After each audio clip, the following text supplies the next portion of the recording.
terjadi genosida, terjadi pembantaian massa, korban ribuan puluhan ribu?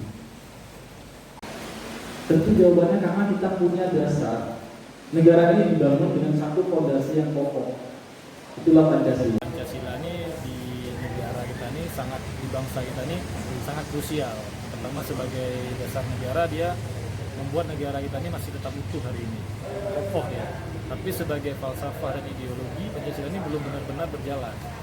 Sehingga apa, hari ini lahir, walaupun Pancasila itu ada, tapi belum mampu mencapai cita-cita politik kita bangsa. Kenapa? Pancasila belum benar-benar dilaksanakan. Pancasila baru sebatas tafsir subjektif dari orde ke orde, rezim ke rezim. Maka yang kita kaji tadi, bagaimana sih sebenarnya Pancasila sebenarnya? Generasi Pancasila itu seperti apa? Menurut abang generasi sekarang itu bagaimana bang? Ya, generasi sekarang semakin jauh ya sebenarnya. Kalau dari Pancasila kan kita urai aja, masing-masing sila itu berarti sila ketuhanan yang maha esa itu orang-orang yang bertakwa. Sila kedua itu berarti generasi yang punya adab, punya moral, generasi yang adil.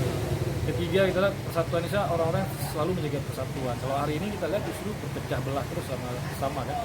Generasi musyawarah yang mengedepankan musyawarah. Hari ini banyak orang ngambil keputusan sendiri sehingga timbul kegaduhan. Nah, yang kelima, keadilan sosial. Orang yang punya keadilan sosial yang peduli terhadap sesama. Itu hilang hari ini. Generasi Pancasila itu hari ini hilang. Jadi Pancasila cuma menjadi tafsir subjek. Dan itu kan